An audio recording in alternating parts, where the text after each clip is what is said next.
Creating the Anthrax Crisis His Career Needed. Written by Floy Lilley. Recorded by Floy Lilley. The crisis was that there was no crisis. The patents that Bruce Ivins held with his co-inventors were never going to make him any real money or give him the star attention he deserved unless the Army became convinced that his next-generation anthrax vaccine had to be given to millions of servicemen without delay. But the Army wasn't paying attention to anthrax any longer. Yes, a spike of fear in the early 1980s over the Soviet anthrax deaths at Sverdlovsk, and then a greater panic in 1990-91 over the suspicion that Saddam Hussein might use anthrax in the first Gulf War, had worked well in making Ivins a star microbiologist. Yes, his salary had risen from $27,000 in 1980 to $59,000 right after 1991, but those incomes were pittances compared to the $150,000 each year that he could have received from steady patent royalties, and compared to the glorious psychic rewards of being at the very epicenter of a critical military science project. If only the Army would demand his vaccine. What he needed was fear.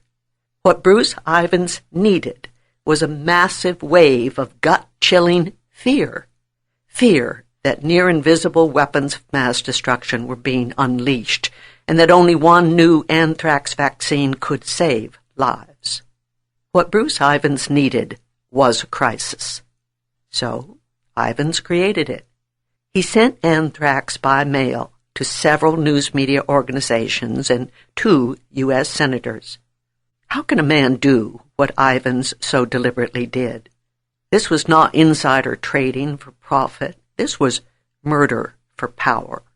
In The Road to Serfdom, F.A. Hayek explains that a shift in a man's moral fiber occurs when a state becomes super-nationalistic, an enemy such as terrorism is created, and a scientist is employed in a military project. That certainly describes the United States by 2001 and Bruce Ivins in Fort Detrick, Maryland, employed by USAMRIID, the United States Army Medical Research Institute of Infectious Diseases. Hayek observed, where a few specific ends dominate the whole of society, it is inevitable that occasionally cruelty may become a duty, that acts which revolt all our feeling, such as the shooting of hostages or the killing of the old and sick, should be treated as mere matters of expediency. There is always in the eyes of the collectivist a greater goal which these acts serve, and which to him justifies them, because of the pursuit of the common end of society, can know no limits in any rights or values of any individual.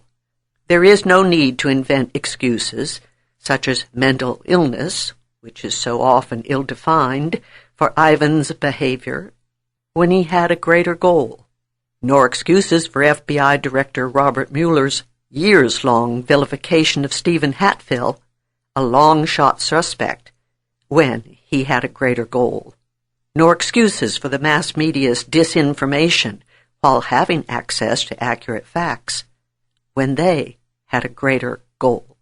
Power becomes the goal in itself. As Hayek understood, information which might suggest failure on the part of the government to live up to its promises or to take advantage of opportunities to improve conditions, all will be suppressed. There is consequently no field where the systematic control of information will not be practiced and uniformity of views not enforced. This applies even to fields apparently most remote from any political interest, and particularly to all the sciences, even the most abstract. Military authority had taken favorable notice of Ivins' penchant for obeisance. Bruce Ivins had the skill, the opportunity, and the motives to single-handedly produce the crisis he needed for fame and fortune. And the state had its own uses to make of his crisis. Know that Ivins was not convicted. Rather, he died by apparent suicide in 2008 before the FBI was able to formally charge him in the affair. In The Mirage Man, Bruce Ivins, The Anthrax Attacks, and America's Rush to War, David Willman presents the full circumstantial case against Bruce Edwards Ivins. Details and evidence pile up page upon page. The obligatory dysfunctional family, homicidal thoughts, fixations on female colleagues, conservative facade, genuine scientific achievements, and cunning manipulative skills all played their roles in Bruce Ivins' unexamined life of 56 years and his close to perfect anthrax letter crimes in 2001. This perpetrator had created a mirage that misled almost everyone he met. The death and destruction, however, were no mirage. Ivins' manufactured crisis can be credited with murder, the Patriot Act, and war with Iraq. 5 people were killed by inhalation anthrax spread by the mail system in Ivins' anthrax letters. 17 additional people were infected. Senator Tom Daschle in the Hart Building was spared, but he has acknowledged that the anthrax letters galvanized passage of the Patriot Act, which has been no friend to American civil liberties. Daschle has since referred to that Act's passage in the aftermath of September 11 as an unfortunate rush to judgment on policy. However, Daschle voted for its passage when it came to a vote. The Patriot Act has since been found to have impeded scientific knowledge of anthrax and Ebola. Several factors helped manufacture America's rush to war in Iraq. Among them were 1. Unsupported claims that anthrax had been used in 9/11. 2. Ivins' deliberate statements that bin Laden's terrorists had anthrax and sarin gas when they did not. 3. The inflammatory words photocopied in the anthrax letters saying, "This is next. Take penicillin now. Death to America. Death to Israel. Allah is great." 4. Secretary of State Colin Powell's encouraging the public to make the connection between the letter attacks and Iraq. And 5. The Bush administration's amplification of fears of bioweapons and suggestions of Iraq's complicity. The media ran with rumors that there was an additive, perhaps bentonite, to the anthrax spores that could prevent clumping.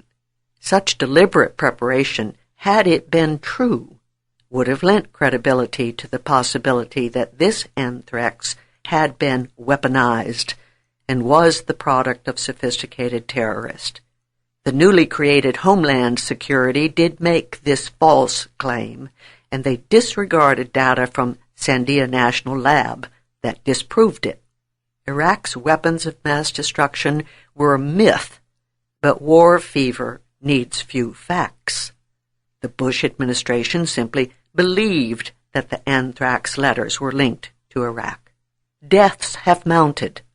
More than 100,000 Iraqi civilians and more than 5,000 Americans have been killed so far since the U.S. invasion and occupation of Iraq.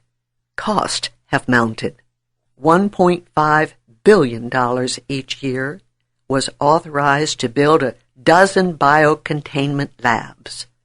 VaxGen began developing Ivins' anthrax vaccine by the spring of 2002.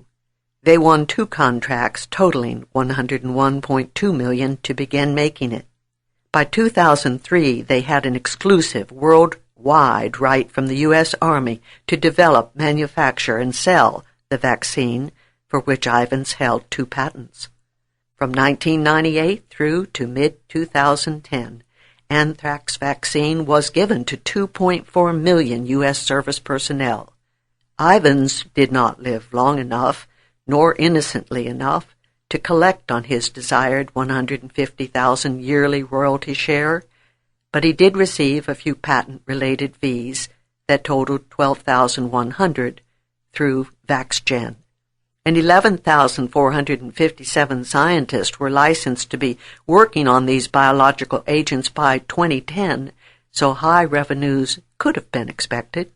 By late 2008, the investigation of the anthrax letters, called the Anthrax case, had conducted more than 10,000 interviews, executed 80 searches, and expended more than 600,000 investigator hours. The investigation itself was only completed in August 2010. Senior FBI officials working within the greater project of an unquestioned government response to an enemy fixated on one innocent suspect, Stephen Hatfill. They consequently destroyed Hatfill's career.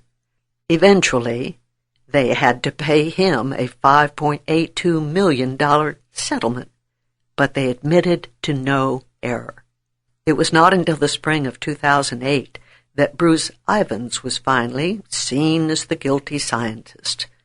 Genetics, DNA, and signature mutations of the spores led less fixated investigators to the one man who had the skill, the opportunity, and the motive for these murders.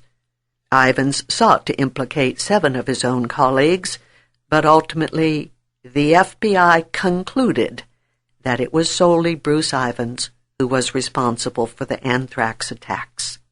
Whatever the substance and legal outcome of an Ivans trial would have been, they are imagined in Wellman's appendix. It is obvious that Ivans did not operate in a vacuum. If this FBI version of events does not stand up under close scrutiny over time, and there could be other versions. The anthrax letter attacks presented too many with too much opportunity to further other, larger aims. A crisis really is too good an opportunity for collectivists to waste. The Ludwig von Mises Institute hopes that you have enjoyed this audio Mises Daily. For a world of free market literature, media, and discussion, visit Mises.org.